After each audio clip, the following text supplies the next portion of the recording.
Yun mga par, so sawmill project, ano po, tapos na po yung installation po ng tiles at ng ating quartz, ano po, silipin natin. Yan. So ito yung sa nook bar, and then part po ng gas range doon. So hanggang ano, sa baba niya yung tiniles natin. Ayan. And then ito naman po yung sa center island, ano po. Tanggalin natin yung Cobra dito, hindi po sponsor ito. Pero kung mag-sponsor si Cobra, baka naman. Ayan. Cobra, baka naman. Ayan o. So ito naman po yung sa center island, ano po. So nandito po sa ating center island yung sink, ano po. So tapos na yung installation ng tiles at ng quartz. Katulad ng nasabi ko sa unang part ng ating mga vlog, mga idol, ay i-detalye natin, i-detalye ko mga idol yung material na gagamitin ko para dito sa kanyang eto, sa salubungan ng aming mga 45 degree or yung sa kanto mesa po namin na may teaser na po ako o may konting pa-video na po ako dito. Ito yung binidyohan ko last time, yung huling vlog natin. So dito mga idol, pwede nating gamitan yan ng epoxy. So yung ginagamit ko namin noon mga idol ay yung Pioneer epoxy na ANB din, ano po. So kahit lagyan natin yung ng toner, medyo mahirap huliin na yung ano, yung kulay pag yun po yung ginamit kasi pula po yun yung isang pang mix niya. So ito mga idol, ginagamit ko ngayon is itong Bostik ng El Capitan ng po ng Bostik, ano po. So ito yung ginagamit ko ngayon mga idol, yung El Capitan ng Bostik. Yan po yung ginagamit po namin noon. So shout out sa Bostik, baka naman. Ayan. Sa pag-mix nito mga idol ay kailangan din po natin ito ng toner, ano po. Yung mga kulay na panghabol natin sa kulay ng ating mga tiles or ating mga quartz or granite, ano po. Ang disadvantage lang po nito mga idol ay matagal pong matuyo. Ano, yun lang po yung disadvantage po nito. Pero sa quality, napaka quality po talaga nito yung El Capitan. And then ito pa yung isang ginagamit po talaga namin, ano po. So kung madalian yung trabaho mga idol, kailangang tapusin within this day. Halimbawa magta-turnover at kailangan mong talagang apurahan yung trabaho. Ito naman yung ginagamit namin talaga na pang grout dito sa ating mga kanto mesa, ano po, sapagkat hindi naman po talaga ito nakadikit na solid na dikit po dito. Iglalagay talaga kami ng kawang dito mga idol para masiksikan ng ating mga grout, ano po, mahalaga po yan. So eto mga idol, eto talaga yung ginagamit ko noon pa. Labor pa lang ako na introduce na ito ng aking sinasamahan kong installer, ano po. So ito, Bluemax. So yung ginamit ko talaga dito mga idol is Bluemax, ano po. Itong El Capitan ng Bostik mga idol, yan po yung ginamit ko naman sa likuran ng mga tiles, lalo na sa part ng ating riser at ng sidings. Yan po talaga yung ginamit namin parang pakapit doon sa alambre na kinabit namin, sapagkat halos lahat po nito nilagyan namin ng alambre para makaiwas kami sa tuklap. Ayan o. So yung gagamitin ko dito sa quartz mga idol, sa kanyang kanto mesa is yung Bluemax. So itong Bluemax mga idol, kailangan din po natin ng toner dyan. Yan, so itong Bluemax mga idol, kailangan din natin ng toner. Depende rin po sa kulay ng mga in-install nating quartz, tiles, or granite, ano po. So, pwedeng haluan po ito ng mga acrylic type na mga pintura or toner. Itong Glumax mga idol ay kailangan natin ng paste po ito. May hardener po ito. Itong Glumax po na ito. Kaya kung madalian yung trabaho, pwede nating gamitin po ito, ano. Ayan, minute lang po yan mga idol. Depende rin po sa dami ng hardener na ilalagay mo. Madali pong tumigas po ito. Itong Glumax. So sa pag-mix ko ng ganito mga idol, yan o, may nilabas na ako dito.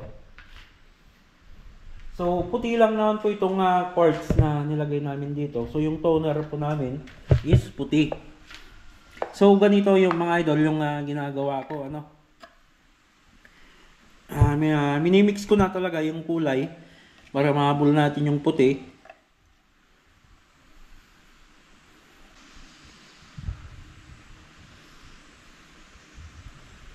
Yan o, minimix na namin dito mga idol bago kami mag-mix ng may hardener na para minsanan lang, ano po.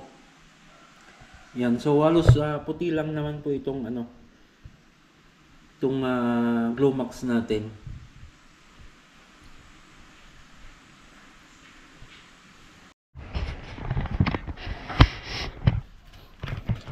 Yan o mga idol, so ito na yung ating Glumax at nakapaglagay na rin tayo ng puting toner, ano po. So ang ginagawa ko mga idol is hinahalo na namin to, minimix na namin. Yan, para maging puti. So yung kulay po kasi nitong ano mga idol, Glumax ay medyo cream, pero puti din siya mga idol. Medyo pagka-cream. So para mahabol natin yung puti, kasi puti itong Gluta quartz mga idol. Yan, minixan natin ng toner na white. Yun o mga idol, nahabol na natin yung kulay ng Glumax at ng quartz, ano po. So dito sa gilid mga idol, nagpalagay din po ako ng tape po dito, ano. Yan o. Para hindi naman po kahit lumagpas, mas madali nating tanggalin, ano po. So eto na mga idol, kumuha na ako ng tinimpla natin doon kanina ng toner, ano po. Then eto na rin po yung sa hardener ng ating Glumax, ano po. So kuha lang tayo mga idol ng kaya nating ubusin agad, ano po, sapagkat pag nasobrahan ng hardener mga idol, napakabilis pong matuyo ito, ano po.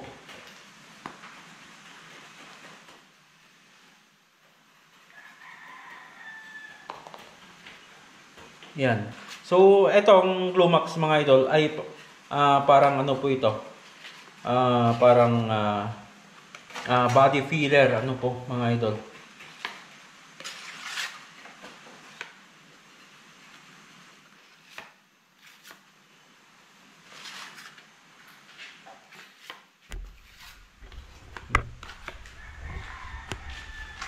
Kita mo makita na po.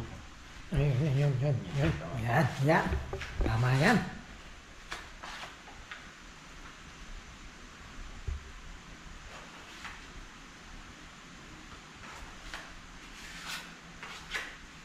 Lapit mo. So paglalagay mga idol ay ganito lang, ano. Yan, yung siksik natin sa loob. So kailangan malinis din ito mga idol bago natin lagyan ng ganito, ano po, para siguradong kapit na kapit. Parang yung kabit mong Laging kumakapit. Ayun, no? So katulad ng sinabi ko kanina mga idol, yung kaya lang ubusin agad yung ano, timplahin mo. Dahil sige, nakapila ka. madali po itong matuyo.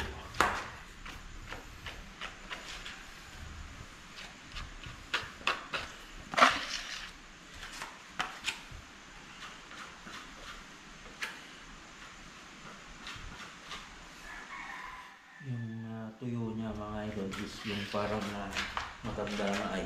Hindi mo kaya. Ang dali ng matuyo.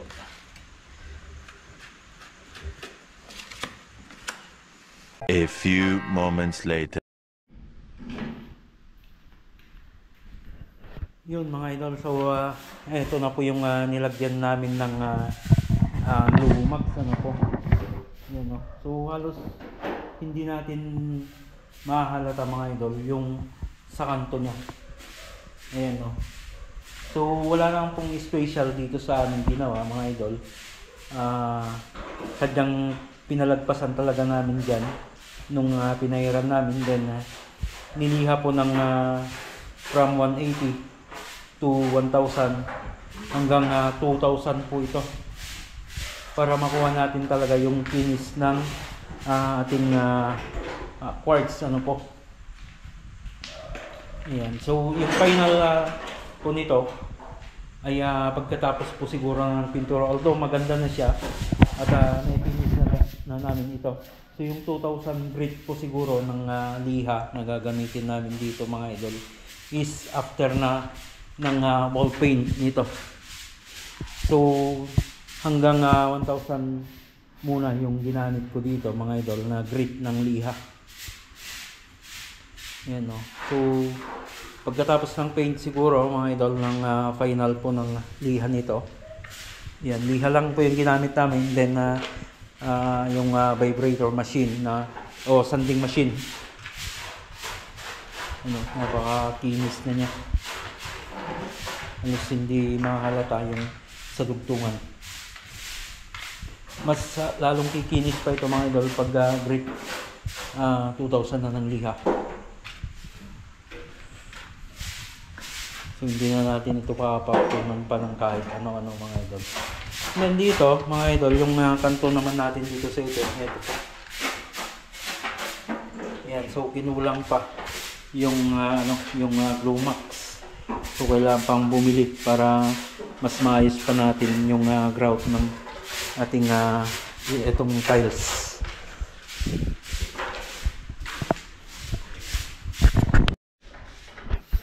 Ito siya mga idol.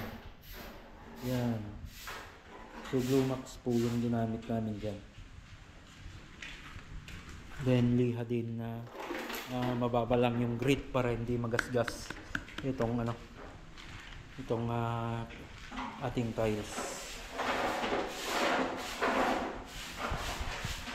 Yan. So okay na ito mga idol. Ayusin na lang natin yung sa mga ilalim. Then yung ilalim din doon buhangin yung kailangan na natin para maayos natin yung mga idol. So yan po yung update dito sa ating ginawang center island ng Barnok at ng part po ng gas range. Ano po dito pala mga idol, nilagay muna natin ito. So kasama na po kasi itong faucet nung binili nila. Yan, so pansamantala mga idol, nilagay muna natin. Pull out daw yung bibilhin na dyan na faucet, pull out faucet yung ilaw kung ganyan. So pansamantala yan na muna po.